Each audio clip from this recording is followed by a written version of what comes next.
I am so honored today to be talking with an incredible, amazing performer. She starred in the BBC sitcom Boy Meets Girl, which is currently streaming on Amazon Prime and Tubi.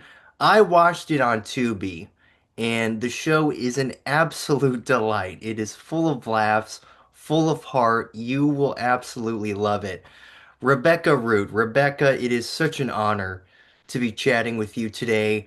I have to ask, the Olympics just wrapped up.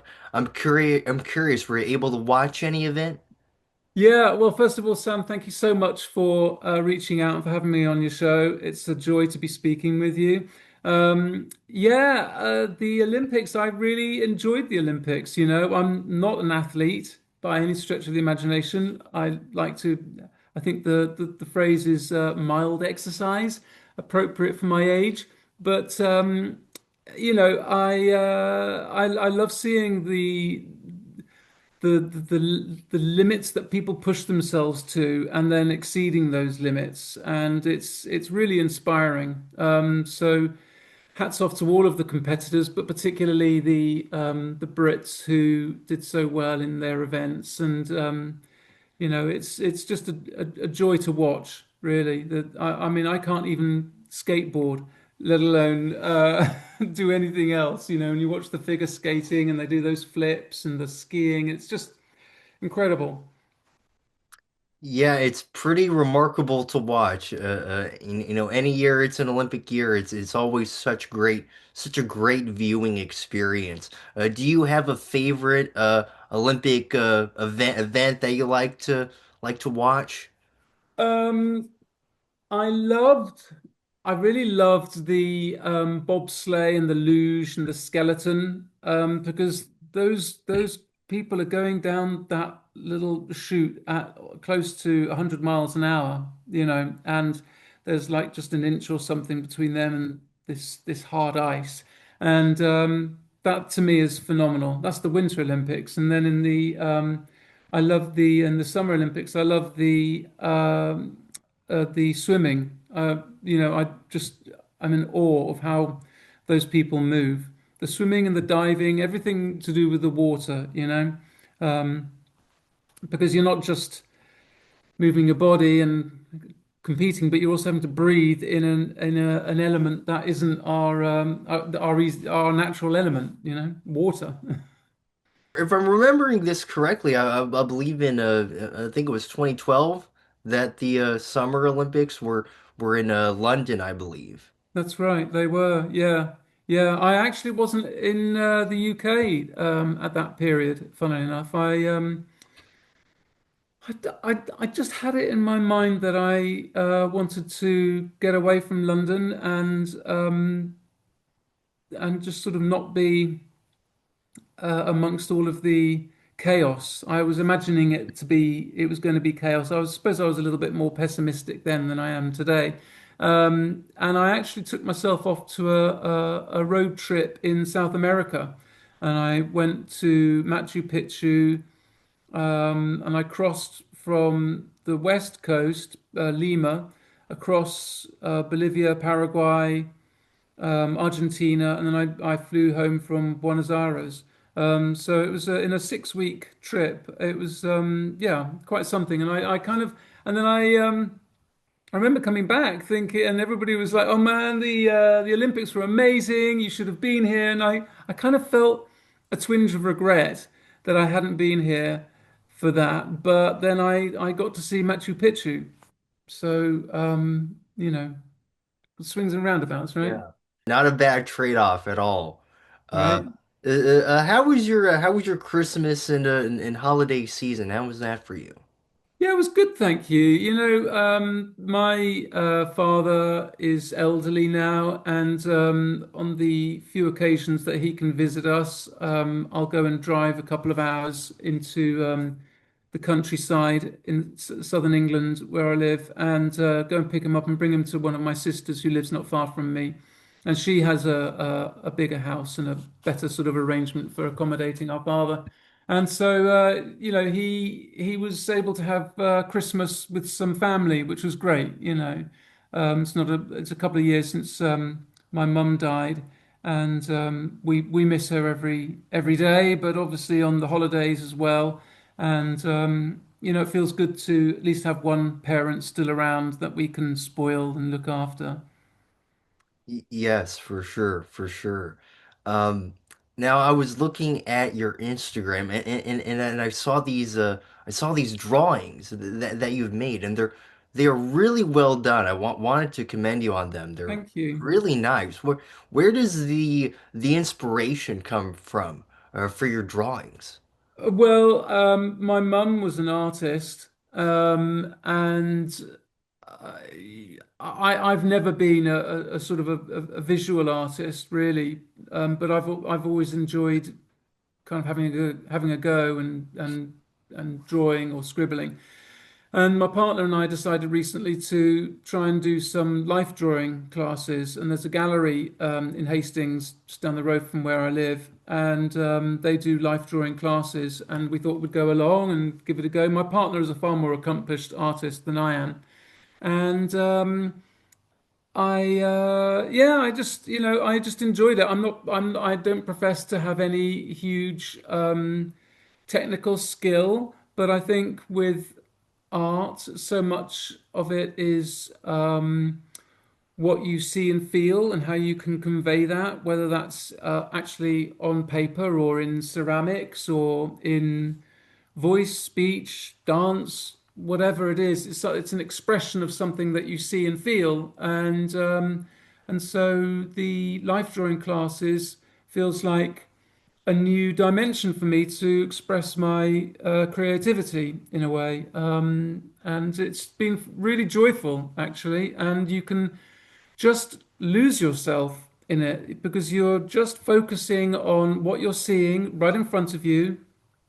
And there's a human being, uh, usually with no clothes on, but you're just looking at, the structure of the body and just a person, and you are kind of sharing something quite deep. I don't know if I don't know if I'm conveying exactly what I want to say. It might sound a little bit pretentious, and I apologize if that's the case. But what I'm trying to say is that it's a really mindful process where we can take ourselves out of our everyday worries and concerns um,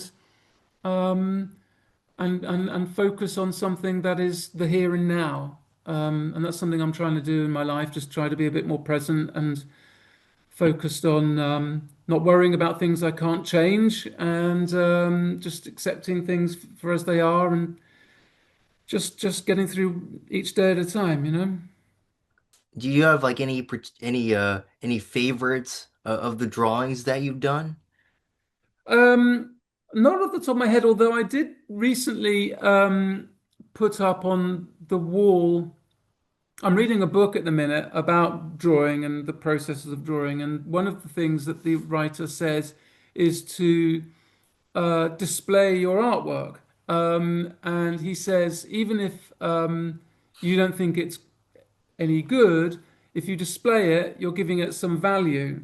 And in a month or 6 months or a year's time, when your skill has progressed and you've gained fluency, you can change that picture. You can take it down, put your latest piece up. So I put up. It's difficult to explain, but it's on a darker sort of purple piece of paper, and there's lots of straight lines. I did lots of straight lines for the shapes, and I kind of was just trying it.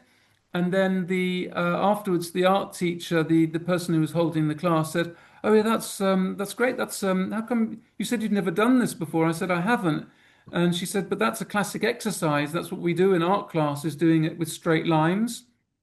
And I was like, I had no idea. It was just something I tried. So perhaps there was some sort of intuition there that just maybe want to try that. But anyway, that was the piece that I've put on my wall. And it's there now next to one of my mum's pieces. And it's nothing, nowhere near as good as my mum's work. But it feels nice to have it next to my mum's art. Hearing you talking about drawing makes me want to start doing it myself. You know what? I think everybody can, whether you have formal schooling or it's just something that you try. Um, I'm a big believer in there being inherent talent in us as humans. It's part of our spirit of humanity that we create things. All the world's a stage, right? That's what the Shakespeare said. We have it within us. It's a question really of self-belief and just giving something a go. So even if you're doodling on a piece of paper and you see a shape begin to emerge, that is a form of art. It may not be the sort of art that necessarily gets exhibited in MoMA or the Tate Modern or the Met or something like that, but it's something that has come from you and come from your spirit. And I would encourage you and anybody who's watching or listening to this conversation to give that a go because you never know what you can untap when you actually just step up to a piece of paper with a pen in your hand or a pencil. Yeah, yeah, very well said. Very well said. Now we of course have to talk about how I found out about you, Yeah, which is through Boy Meets Girl, of course. Now th in this show, it was the first mainstream sitcom in the UK to cast a transgender actor in a lead transgender role, and you are amazing, amazing in that starring role. I thank cannot you. stress that enough, how awesome you are in the So show. sweet of you. Thank you. And I mean, I tell you, it's just wonderful. It's after each episode, I just had the biggest smile on my face. I haven't Oh, enjoyed watching a show this much in years, truly. thank you. Um, how did your role on the show come about? What was that process like? The first iteration of that show was actually a table read. It was part of a script writing competition. I didn't write the show, I should say, as a friend, a chap became a friend of mine, Elliot Kerrigan, wrote a script. It was entered into a competition and it won. And part of the prize was a table read in front of industry professionals. And as a result of that table read, the BBC commissioned a pilot to be made. So in the first case, I had auditioned for the table read. And that's just where you're sitting literally at a table with a script in your hand. For those of you who are not actors, you're just sitting reading the script. And then the pilot, which was commissioned off that, is a filmed pilot, as in, everybody knows what a pilot is, right? It's a shorter or a rougher version of the hoped for finished product. And I had to audition again for the pilot. But the pilot was screened successfully for the BBC at their sitcom festival in BBC Studios in Manchester, England. And they then, as a result of the screening of the pilot, they then commissioned the series to be made. And I didn't have to audition ever again. So the part was mine. It was great. I was associated with the role from then on. And yeah, it was it's difficult to imagine now, Sam, but we're only talking 10 years ago. Boy Meets Girl was made in the pilot was 2014. The show went out in 2015. And we were still in Obama era. We were still pre-Brexit. If your viewers know what Brexit is, I'm sure you do. We were all part of the EU. The world seemed a really different place, a more tolerant place, a more accepting place, and I think Boy Meets Girl was part of that global conversation about trans identities. And it felt like it was after a long time fighting for trans rights, it felt like we'd really achieved parity and visibility and equality. So it's all the more disheartening to see what's happened in the 10 years since. without being doom and gloom about things. But looking back, Boy Meets Girl really was a very precious show to be involved with, and I feel incredibly lucky to have played that part. Just kind of going off what you were talking about, I think that that makes it even more important, and hopefully, hopefully maybe through this conversation, or just like how I did, simply by finding it on a streaming service just completely out of the blue. I think this is such an important time for people to watch shows like Boy Yeah, Meets Girl, and can consume this media. I think during this time, especially, it's very important. yeah, yeah, exactly. And it was so nice to know that I mean, you're in the US. And it's so nice to know that somebody found it on a streaming platform on the other side of the world. And it is a particularly British show as well. Let's face it, it's set in the Northeast. It has features accents which are largely dissimilar to mine. And that's not necessarily for every international ear, if you like. But there is something I say very British about it, but it's also got a global and universal appeal, I think. And it's just so lovely to know that it's still being discovered and watched all over the world. Yeah, absolutely. Do you remember what your first day like on set was like? Oh gosh, I don't remember what my first day on set was, but there was a very early on in the shoot, there was a scene shot at a bowling alley. It must be maybe episode two, I think, or maybe three. And my character Judy and the guy she's dating, Leo, go out on a date, and they go to a bowling alley. And the the scene plays out that Leo and Judy are having a great time, but they attract some unwanted attention from a couple of young lads who take exception to Judy's gender. Excuse me, and give them a hard time.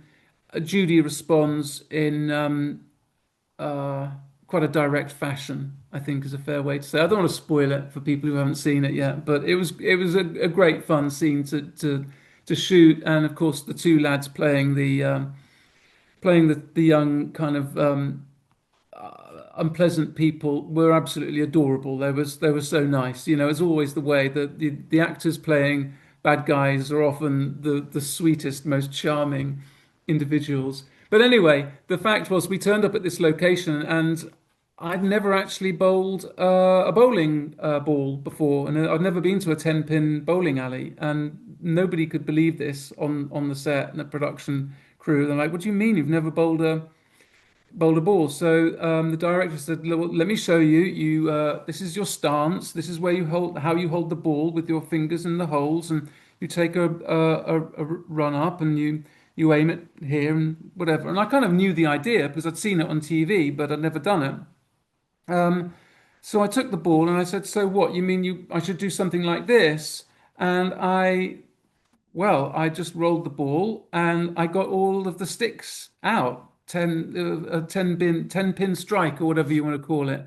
And nobody could believe it. They all said, "Oh my God, why didn't we film that?" That was, it was I said it, well, it was a complete fluke, but then I did it again on the second time. So I guess I must have, I don't know, beginner's luck, Sam, beginner's luck. But I always remember that because I thought to myself at the time, oh, maybe I can. This is something I can do. Maybe I should try this. This could be fun. But I haven't actually taken it up yet.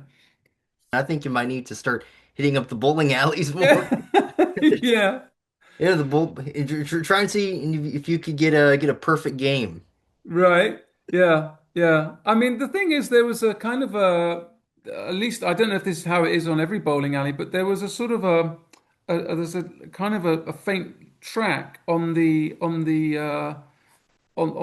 on the lane, and there's a sort of slight marks which go down, and I just aimed the ball to go down this down the middle of the track, and it hit everything. So people have said subsequently that the way you throw the ball can, if you let go of it too soon or too late, it can go off one side or the other. Or if there might be an element of spin on it, and it can veer off and all of that. I guess I just let go at the right time, and it followed the path down the middle, and boom. But it was great fun, and that kind of to me just set up the whole joyful process of filming. It was a very fast shoot. Comedy is often very fast. They're only half-hour episodes, and we were filming in winter, so it was actually about this time of the year, maybe January, February period. So it was pretty cold, and anything outdoors was always freezing, especially when you're filming in the north of England. But it was just great fun. It was a joyful period. It was a happy time to be alive. Now, to me, the true magic of the show comes from Leo and Judy's relationship and the great chemistry that you and Harry have. How would you describe your experiences working with Harry? Oh, he's a sweetheart. He really is. He's a very private young man, but that kind of actually works, so that you often find when actors get to know each other off set. Sometimes that can be a good thing, sometimes it's a bad thing, and it does depend on the skill of the actor. I think that depending on what that relationship off screen is like, how it influences what you see on screen. And I think it's a testimony to our professional relationship that, yeah, we socialized, but we didn't kind of hang out a huge amount off screen because we had other things going on in our lives. But we brought the chemistry that you mentioned to set, and that's the most important thing, was that people have remarked over the years of our chemistry, and it's always so rewarding to hear people say that because we, I feel that kind of says a lot for our working relationship and our skill as actors, if you like, because we we weren't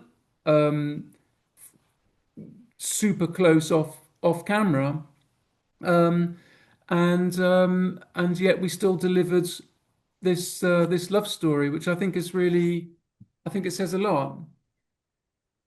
Yeah, and what's great is that it just feels so genuine and authentic. Yeah, Like when I'm watching the show, I feel like I'm genuinely watching these two people fall in love with each other, and yeah, has that again that genuine feel, and it just makes it that much better. yeah. Well, thank you. I'm glad that came across, and it's as I say, he's a really sweet lad. I haven't seen him for a few years actually, but it's always lovely to see him, and I think that translates, as you say, to what you see on screen. But everybody as well. I mean, the whole company, the people behind the camera, the rest of the actors, the cast in front of the camera, we all really clicked. It was a really happy show. The people, um, the other actors playing Leo's family, my family. It was just a really happy set. Oh my gosh, yeah, yeah, it's incredible. Just the entire cast, really, it's remarkable, and know what I mean. Just all the different scenes they have with everyone. It's so great. Whether it's your work with Denise or Janine, it's so freaking good. Oh my God, Yeah, I yeah. mean I can rave about it for hours, but Thank you. it's just incredible.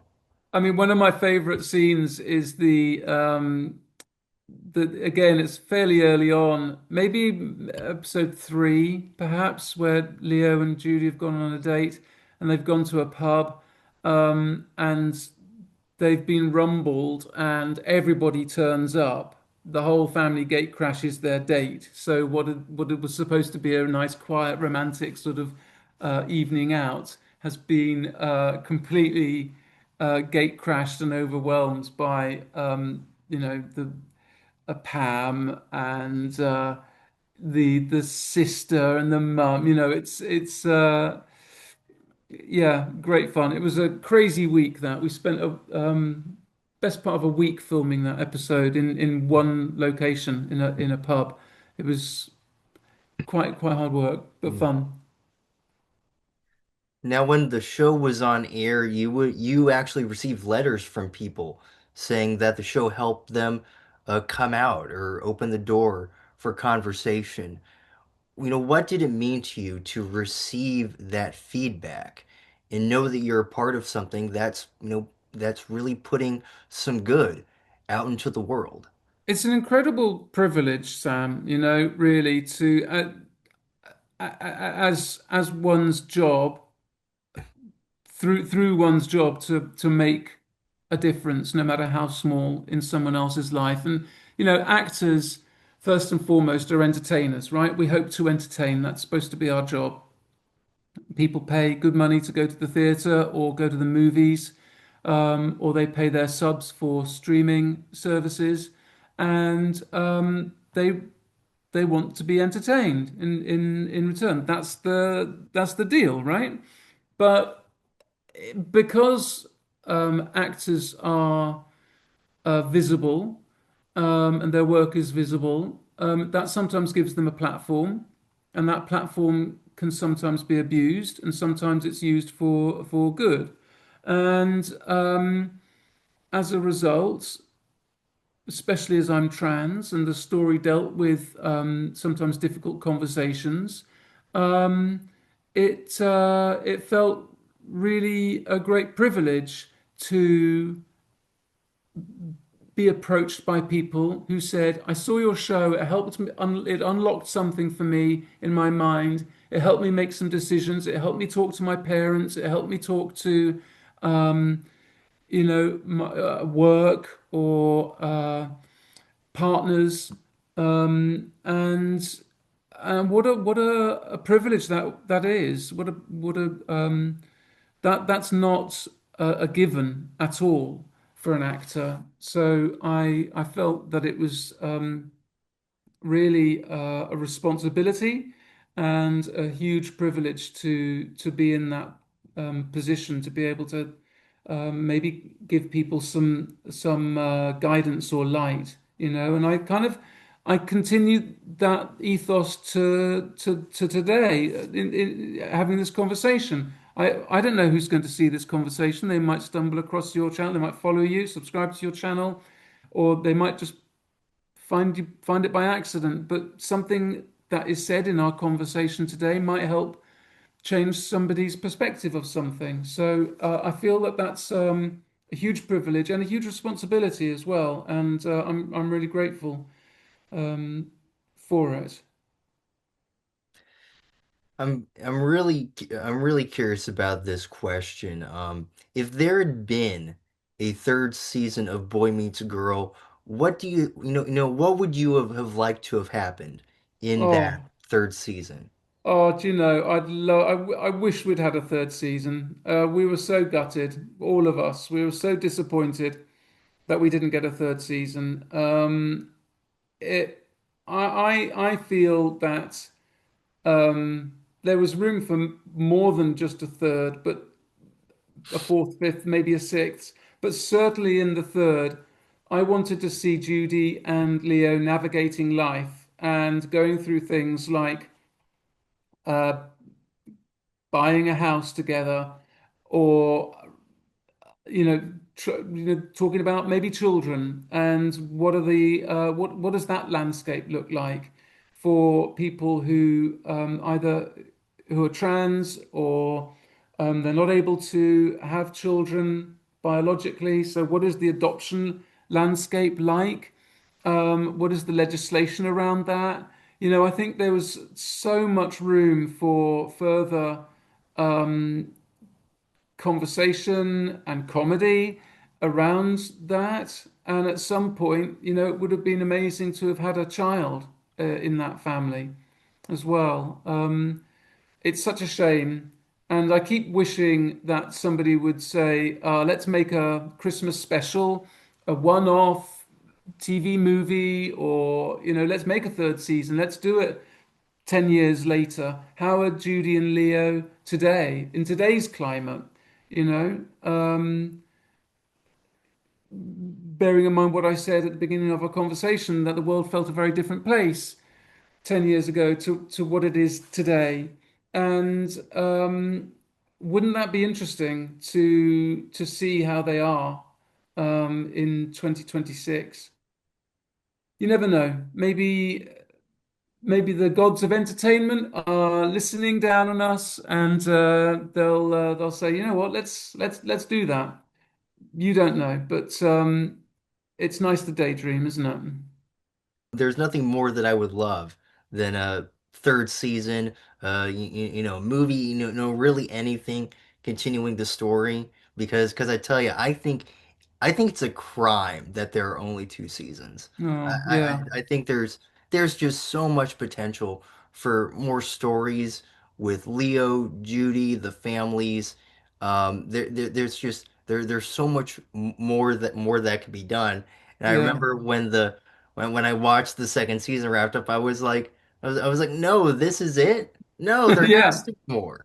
yeah, yeah. Well, you need to write to the BBC, my friend. And Yeah, I will. I will. I will. Yeah, we'll have to make something happen. yeah. It's and speaking of the show's ending, and I'll put a quick disclaimer here I'm about to mention the last scene. So if you haven't watched the show and you don't want the last scene spoiled, please skip over this. But the final scene of the show is, of course, it's the wedding scene. What do you remember from filming that? Oh, it was so emotional. My God, it was. I was single at the time, actually, and it felt like I had this beautiful dress, and we had the church full. We filmed in an actual church on location, and it was, all of the other characters from the show were there as guests in the church. It was such a joyful day. It was cold, obviously, because it was filmed in the winter in the north of England, but it was magical. It was really magical. And then we sang that fabulous song uh, by the Beach Boys, I think. Is that right? I haven't seen it for so long. I'm just trying to remember it now. But it was really a happy day. It's just sad that it was finishing. The show was finishing because that was almost at the end of the wrap, at the end of the shoot. So yeah, bittersweet. When the credits hit, it's sort of right as it's sort of right as they're starting to like really get into the ceremony. Was there anything else that was shot of like more of the ceremony, or was it just what we saw as No, I'm what was pretty. filmed? I'm pretty sure it was. All that we saw. As I say, it's been a long time since I've seen it, but I, I think the vicar said, the usual, we're here to join, man and wife, blah blah blah blah blah. But I must go back and watch it again. I was watching the first series with my dad over Christmas. He has dementia now, and I watched it with him, well, at least the first 5 episodes, I think, over the Christmas break when he was staying at my sister's, and it was lovely to watch it with him. But I hadn't revisited the show for so long. I haven't seen it again, so part of me would like to actually, but kind of maybe I'm just waiting for the right opportunity. Maybe I'll watch it excuse me, maybe I'll watch it with my dad again, perhaps on his next visit. Yes, for sure. You know, it's like again, like I've said many times before, it is just wonderful television. It's wonderful, Thank you. captivating TV. And and especially in my opinion, the first series, I think that is just it's incredible. Now, just speaking from a fan perspective, I actually kind of want to hear your perspective on this. I still enjoyed overall the second series. But I personally felt like the the focus it somewhat shifted from Leo and Judy to like this kind of like the other family members. And I'm not trying to say that's like fully like a bad thing because I guess you want to maybe see what they're up to, but it's like I don't know. Personally, I wasn't really feeling it that much. I feel like in the second series the main focus still really should have been on Leo and Judy. So I'm not sure if you have any thoughts on that or any. Yeah, I mean, I understand why the writers went in that direction because they wanted to, I think the phrase in today's parlance is sort of universe build, if you like. They wanted to expand the spread of the stories. And so I do understand that, and I do appreciate that they wanted to amplify the other storylines and the other characters' lives. But I tend to agree with you, Sam, that I felt that it kind of diluted Leo and Judy's story a little bit. And I think if we had continued, if there had been a third or fourth season, then that wouldn't have mattered so much. But um, because we finished on the second season, it felt like they had they had kind of taken the edge off the dulled the sparkle a little. I'm not saying that because it was my character and Harry's character that was in the focus. I'm not saying that at all. That would be grossly unfair to my colleagues and my friends on who played the other characters, and it would be horribly egocentric. But what I mean is that if I suppose if they had begun shooting season two, knowing that would conclude the storyline, I think they might have had a um, uh, tighter journey for Leo and Judy in season two. And I suppose that's always the gamble with commissioned dramas and comedies. You don't really know how many shows you're going to get, how many seasons you're going to get out of a commission. It's unusual to get more than one commission season at a time. Um, and and therefore you kind of can't plan ahead. I feel like, yeah, I sort of feel like they were hedging their bets. They were playing a little bit. They the the writers kind of wanted to leave the door open for the other characters, wanted and to and for Leo and Judy to have their moment as well. But if they'd known it was going to end on season two, I think it would have been tighter. Yeah, just to stick with how with the general kind of flavor of season one had been. Well, BBC, this is why we need a third season. Right? This Say is it. this is exactly why you said it. Um, when when you look back at the show today, you look back at the opportunities it opened up for you, and as we've talked about the impact that it's had on so many other people. What is the impact that the show has had on your life and your career? I mean, my On my career, it's opened so many doors. It's given me a platform that I wouldn't have had otherwise. I was acting since the 90s, but very sporadically, and it was a long, long, hard slog. And I'm also a voice teacher for at drama schools for training actors. And when Boy Meets Girl came along, I was still teaching at the time at a drama school in London, and I said to my students, I've got this great gig, and it looks like I'm a an overnight sensation, 25 years in the making, because that's how long it took for me to get my big break. And I said, sincerely hope that your big break comes a lot sooner than mine did, but never give up, hang in there.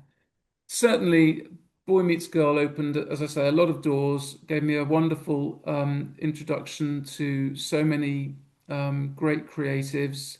I've met, had some wonderful meetings and done some.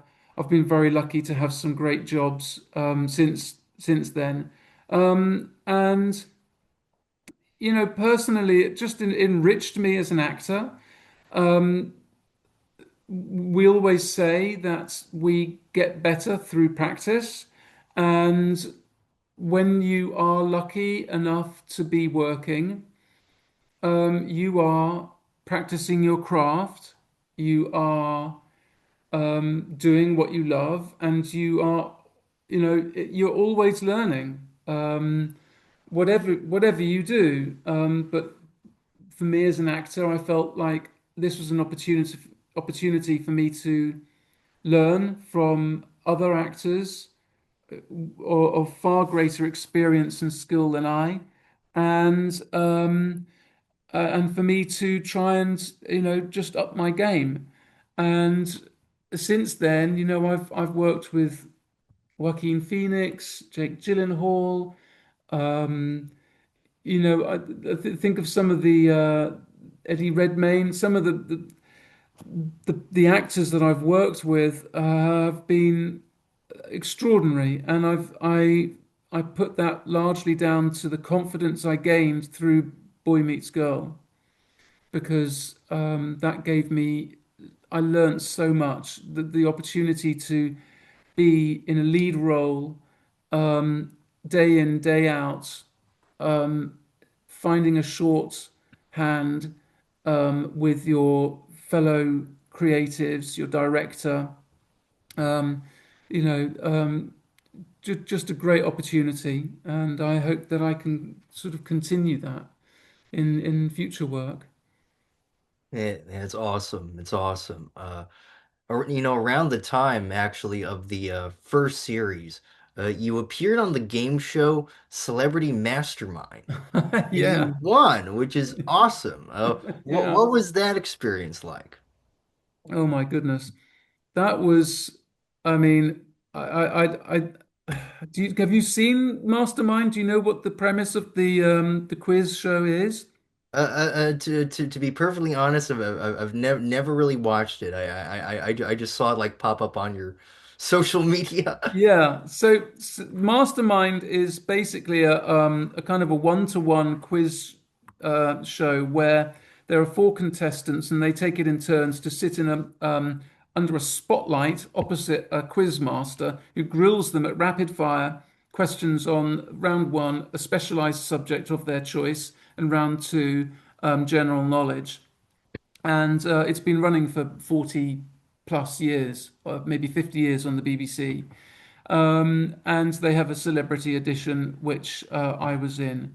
And it is, quite frankly, terrifying. I mean, to sit under this spotlight so that literally the whole studio is in darkness, and just to see the quizmaster directly opposite you firing question after question after question. I literally had an out of body experience where I felt I was looking down on myself, knowing that this is the most iconic TV quiz show in UK television history, And I'm sitting there answering these questions, and I was getting them correct, correct, correct, correct, correct, correct. And at the end of it, I won, and I have the trophy somewhere.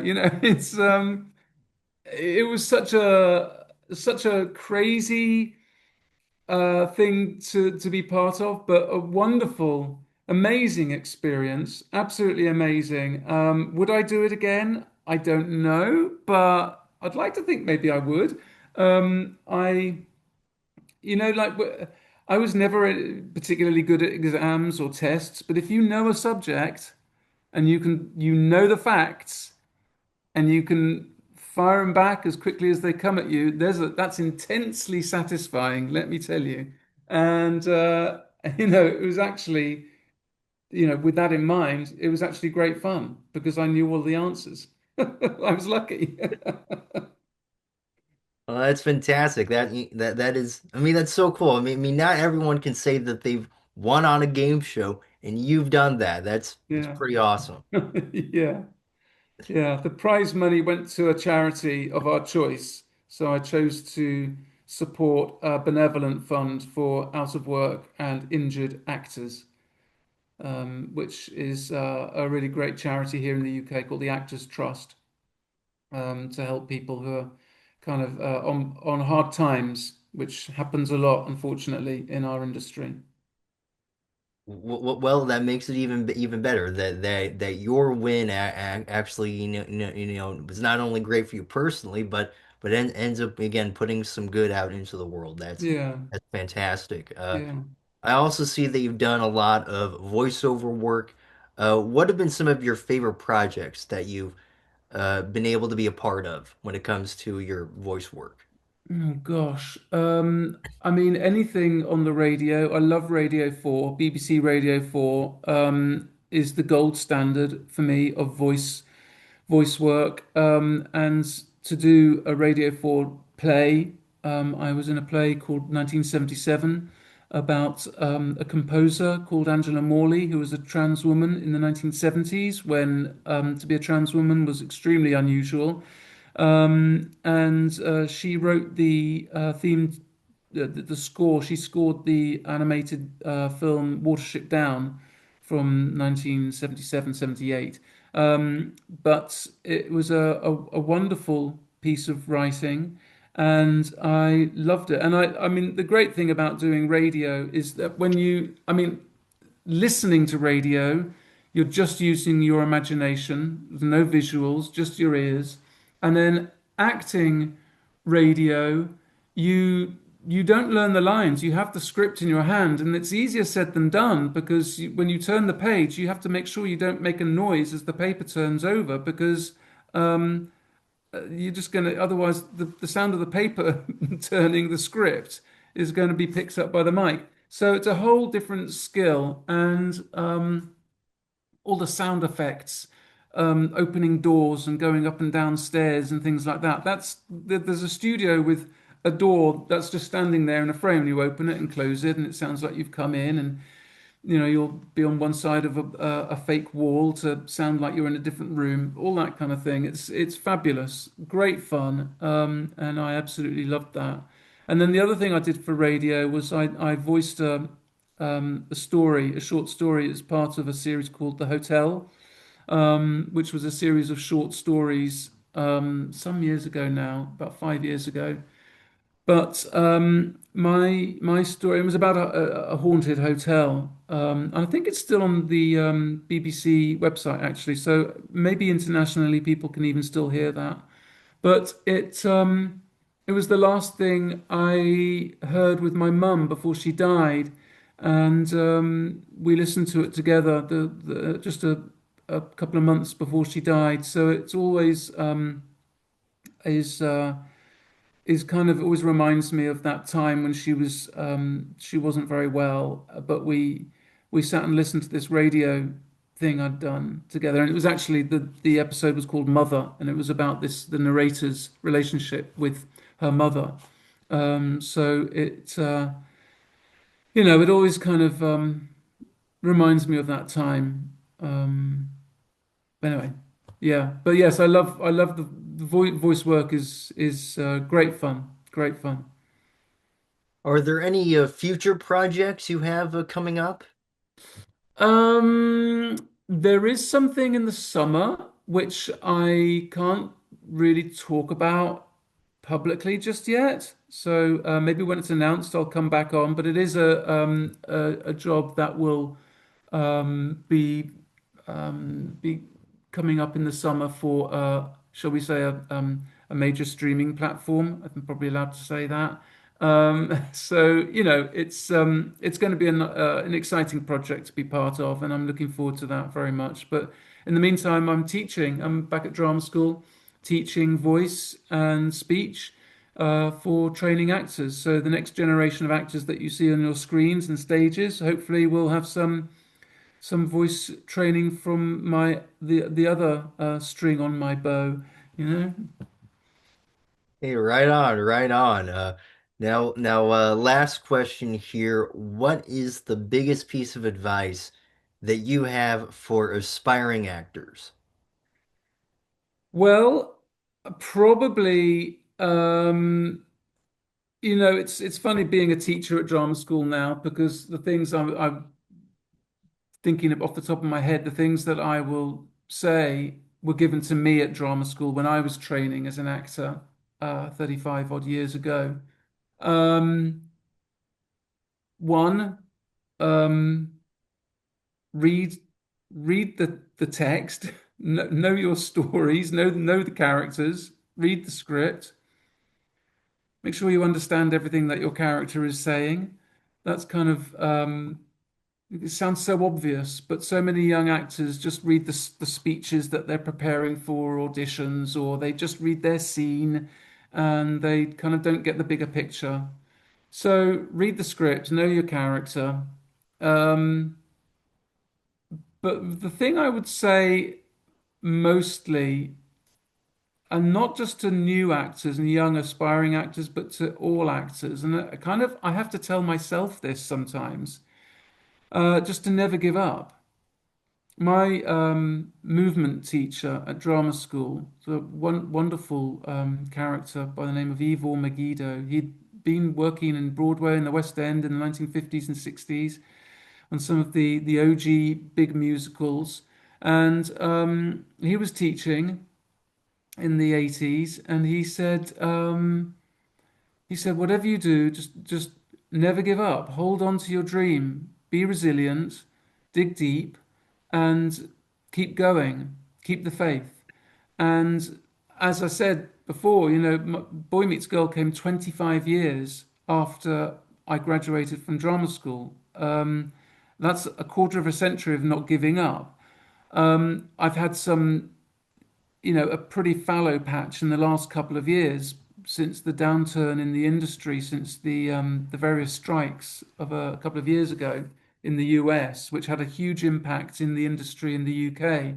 And you know, not just me, but dozens of my friends on both sides of the camera have been affected by lack of work being made, commissioned, written, produced. And the jobs that are being made are not necessarily looking for my casting. So I've been in a really quite a challenging place in the last couple of years. It's been really difficult. Um, and I have to remind myself that I can find art and beauty in other things in the world. Acting is not the only thing I can do. I can draw, as we talked about earlier, um, and but at the same time, I'm not going to give up. I'm still here. My work is still out there. It still has an audience. It's still finding new audiences. And you know, you found me. Other people will find me. And I think the it's a cycle. It's a bit like I live near the sea, and when you're floating on your back and you're looking up at the sky and the sun and the you know a few fluffy clouds, everything's gorgeous, but a wave comes in from nowhere and you get a mouthful of salt in your mouth, salt water in your mouth. Well, you just shake it off and get back to floating, you know. Life i- life isn't all plain sailing, to continue the nautical theme. I don't know where that's come from, but you know what I mean. It's like we just have to keep going. And I think resilience as an actor or any artist or creative person or any freelancer, you know, even if you're an electrician or a plumber or somebody else who's part of the gig economy, it's difficult when jobs don't come in, when you don't land a contract, when you don't nail the gig.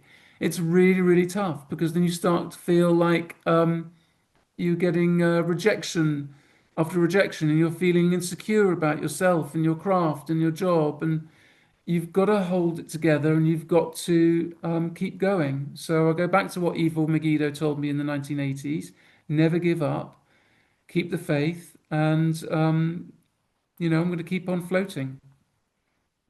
Well, Rebecca, you are living proof that never giving up truly does pay off. Thank you. Thank you so much, Sam. Hey, absolutely. I'm just speaking the truth here, just speaking the truth. But gosh, it has been an absolute honor and a privilege to speak with you today, Rebecca. Thank Just you. to know someone who's a huge fan of everything you're doing and have done. This has just been a wonderful experience. So Thank you thank you so so much, much. Sam. Thank you. It's been so lovely to talk to you as well. Thank you for your time.